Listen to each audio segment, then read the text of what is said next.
Ever feel like you suck at this job? Motherhood, I mean. Have too much anxiety and not enough patience?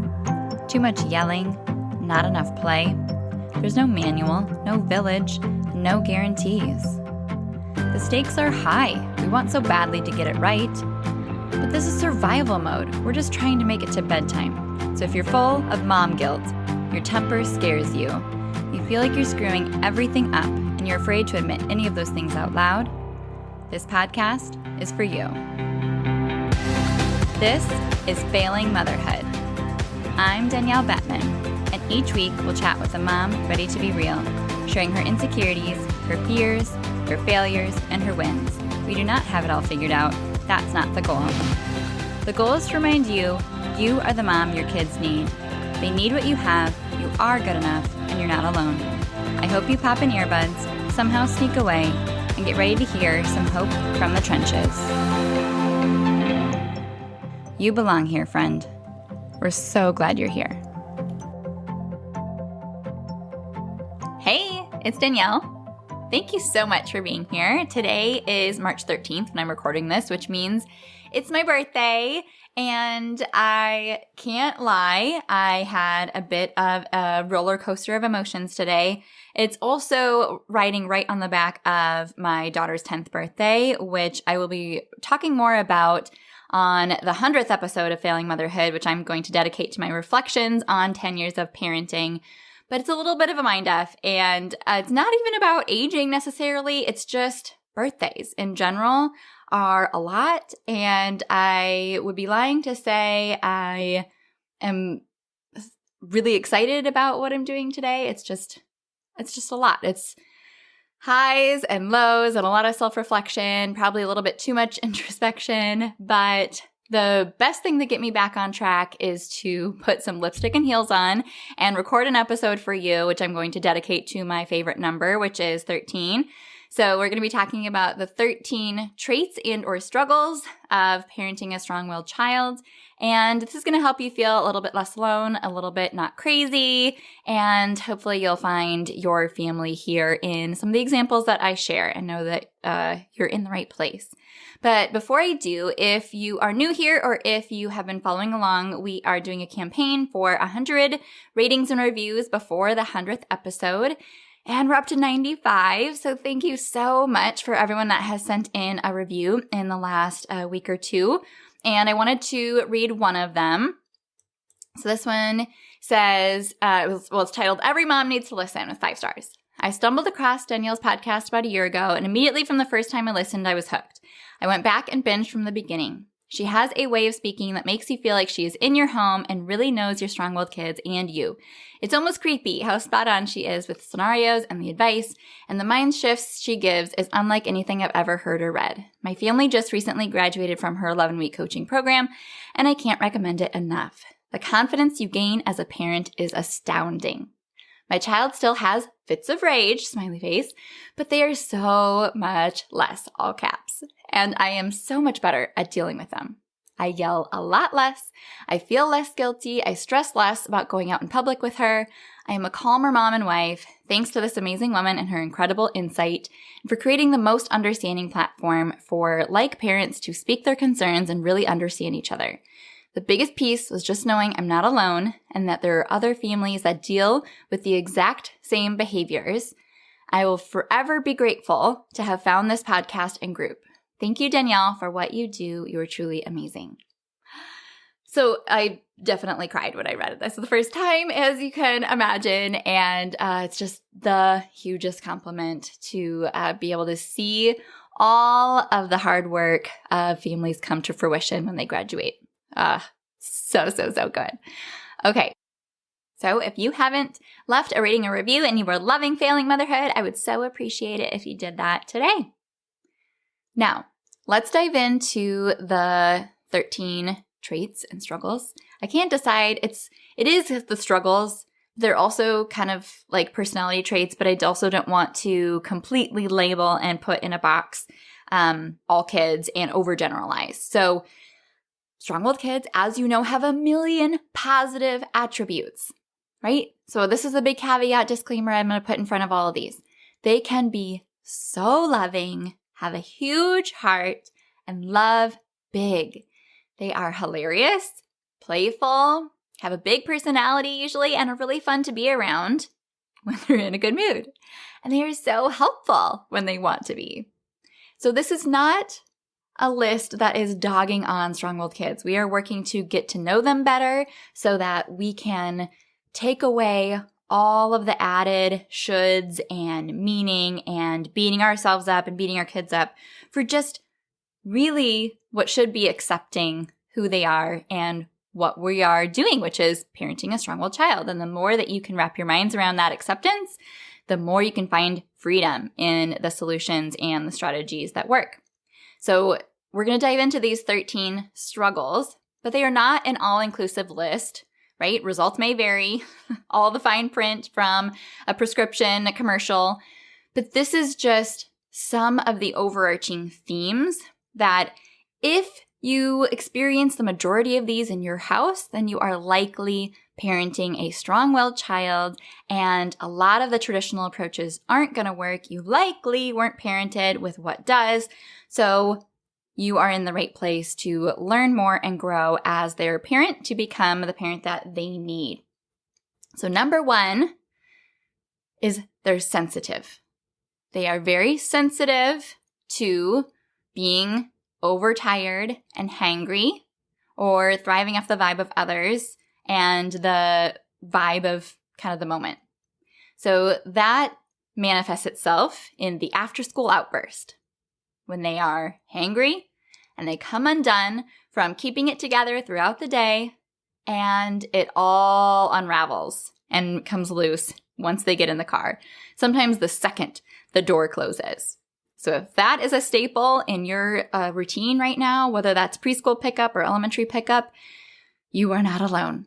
That is a normal occurrence. Doesn't mean it's easy to deal with, but it's a normal occurrence of parenting a strong-willed child, in the same way that I have rarely met a strong-willed child that's a morning person, because they're just so much more affected by being tired. So that puts them into grumpy, yucky moods. Mondays are hard for all of us, but especially for strong-willed kids.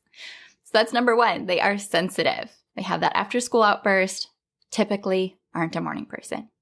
Number two, they are usually great at school, where when you go to their conferences or you talk to their daycare provider, they are shocked to hear some of the things that you experience at home with this child because they just don't see it when they are at school. So they lose it at home, but do well for other caregivers. And maybe if they undergo change, they can hold out and keep it together and not let their filter off when they maybe have a weekend with grandparents or have a big change in routine. But then the second it's supposed to go back to normal, they take it out on you and they need like a detox withdrawal, or they seem hungover, really having a hard time resetting, whether that's their sleep routine or just getting back to the normal boundaries afterwards. So that's number two. Number three, they have an alter ego anger or fits of rage, which seem next level than other kids' meltdowns that you've seen, where they kind of, will do the boneless thing and fall to the ground, maybe some tears, but then, they can be redirected. Not your child, right?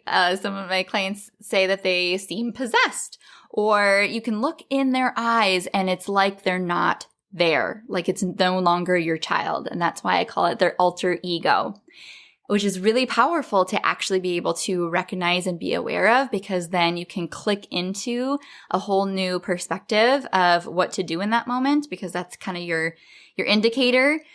But knowing that that's kind of what you're seeing is hugely powerful, because it can be so debilitating when it feels like it's your only child, or you created this monster, or there's something that has terribly gone wrong. So number three is their alter ego anger. Number four, because of this alter ego anger, they typically are aggressive longer, as in they hit and kick longer than most kids, as in to an older age than other kids, because their emotions feel so big it overwhelms their body and the energy has to come out. And it's not that they cognitively don't understand that hitting is wrong or it hurts others. It's just, it seems like it's the only option when these emotions are so big. And a lot of clients will say that it's like they hit the terrible twos and then they just continue without improvement at age 3 and 4. And they really start to panic around 4.5 because school is coming and we can't be treating our friends like this anymore. Or me. I'm not enjoying it. So if you're seeing some of that beyond what you feel like is developmentally appropriate, that checks out. Number 5, they can be so expressive with their words, right? Very, very verbal, very, very smart. And yet, when you tell them something to do or they don't want to hear what you have to say, they regress. And all of a sudden, they're using noises to communicate rather than words, like growling, hissing, moaning, squawking, or yelling. Which was really frustrating as a parent because you know that they can use their words and they seemingly choose not to. And all of a sudden you're dealing with an animal rather than a child. What is that? So I don't know what the brand or flavor of your child's regressive sounds is, but we always like to compare them in Wholeheartedly Calm because it makes us feel so much less alone and crazy.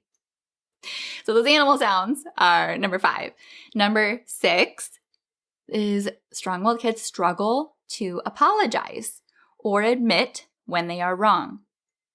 And this is not some huge character flaw we need to beat out of them. It is because vulnerability is painful and it just feels a lot more visceral. They're much more affected because they're sensitive to it and they don't like being put on the spot. In positive ways sometimes and in negative ways. So it's like they wouldn't want to be applauded in the front of the class or sung happy birthday to by 30 people. And they don't want to have to apologize when they know that what they did is wrong, but admitting it and having to verbalize it just feels too overwhelming. Doesn't mean they can get out of it, right? Or doesn't excuse their behavior. It's just something I've really noticed to be true of most of the kids' families that I work with, or families' kids that I work with. So that's number 6. Number 7, they're overly dramatic. Everything is a big deal, and they expect you to react accordingly, validating that you see just how big of a big deal this is, no matter how irrational, no matter how silly. And as they get older, that can become even more verbal, where at an older age, once the aggression finally subsides, for the most part, then it turns into, this door hates me, or this is the worst day of my life, or trying to, draw something and crumpling it up. This picture is terrible. And it's very, very dramatic, which also can, with that last example, look like perfectionism as well.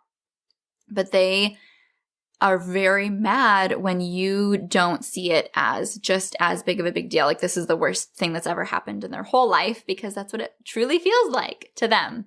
And how do you constantly jump and ride this roller coaster emotions with them when 30 seconds ago they were so excited to get the snack you just gave them, right? So you're just like, I can't keep up with all of this emotion. So that was number 7, being dramatic. Number 8 is they can appear ungrateful and egocentric. They are obsessed with fairness, especially with friends or with siblings. And this can manifest in things like really struggling when it's a sibling's birthday because they're not getting the same things, they want the same prizes, or they're vying for the attention, or at school or with friends at playdates when they become overly bossy and want everything to go their way. And, if a present wasn't exactly what they asked for, they're not going to hide maybe their feelings about it. And there is no filter, especially at home. So it makes you feel like you're failing as a parent by not teaching them to be grateful. And, you become flooded with all of this emotion as a parent around what this means, what their behavior means. And that creates really hard scenarios to parent through. because you care, right? And you want to raise good kids that are good humans. So if you don't feel like they're being a good human, it's going to sound the alarms, right? So that's understandable. So that's number 8. They appear ungrateful. Number 9, they also at times can appear to regress into more toddler-esque behavior or appear clingy and want help with things that are care routines that you know they can easily do themselves, like getting dressed. When it's like, oh, I feign helplessness. I don't know what to wear. I can't do it. You do it for me. But then, 2 seconds later, they'll be like, no, I'll do it myself with, breakfast or something. So you never know when they want help and when they don't. And you're just waiting for them to call you out when you do it wrong. But at the same time, you want to enforce independence. And so you're feeling like, I need to have you get yourself dressed. And they're wanting it to be like this connecting moment, and then it's just blowing up on both sides. So that seeming to regress or like go back to toddler behavior is super duper common. Number 10, you can't seem to get ahead of the next meltdown, and it feels like you're walking on eggshells because they have all these ideas in their head about expectations of the next activity you're doing, or how the day is going to go, or how they want life to be. And they're constantly having to deal with the gap between their expectations and the reality. And that constantly comes crashing down on them, and they're blindsided and just shocked and are dealing with this backlash every single time this happens. And that's why it feels like you didn't even know that was what they thought was going to happen, or that they were going to be mad that these people were there and you didn't know to warn them about that. And it seems like you just can't get ahead of the next meltdown because you never know what's going to set them off. Super common. Number 11, they question everything. Just anything that's the way things have always gone, they're going to question it because they're not going to just do anything, quote, just because. Like a simple example of that is wearing pajamas at our house. No, there's not enough reasoning that I can share or logic or explanation that's going to make her feel compelled that that needs to happen. And sometimes as a parent, when you find yourself in these moments and you're trying to explain and you feel like you're failing and you should have studied debate longer in high school or gone into school to be a lawyer because you just can't negotiate and you're constantly losing these quote unquote battles because you don't have a good argument, because it's just like, why are you questioning this? This is not up for debate. So I don't understand. And there's just no sense of just, oh, yep, okay, that's a good enough explanation for me. They have their own ideas in their head of what is necessary or justified, and they're going to go with that. Can't really give a lot of external reinforcement to change their mind. So that's number 11, questioning everything. Number 12, they are on their own time frame. They live life on their own clock, which can manifest itself in taking forever to get their car seat buckles on when you pick them up from school, or telling them to hurry up in the morning when you're trying to leave the house, and it means nothing. It does not change their behavior. Maybe they even take longer. Or you're trying to get through the monotonous bedtime routine you've done for like 900 nights in a row by now, and it still feels painstaking to transition from thing to thing because they're just on their own clock. So yep, that's at your house. You're not alone. Super common. And number 13, they can really get stuck in a gear. And what this looks like is maybe asking the same question over and over and over when they get hyper fixated on something like wanting to go to the arcade. One of my clients recently had a child that was just like obsessed because they said, yeah, we'll go soon or something like that. And she was just like, can we go today? Can we go tonight? Can we go tomorrow? When can we go to the arcade? And just would not stop asking. Another client was having a birthday party in a couple days, and so she wanted to blow up the balloons. Can we blow up the balloons now? I want to play with the balloons now. Can we play with the balloons now? And just wanting an answer and getting super hyper fixated on it. And in the same way, they get really stuck in a gear when you said that they might get to do something, but we ran out of time, so we can't, and they just will not come to terms with and accept the fact that it's not happening.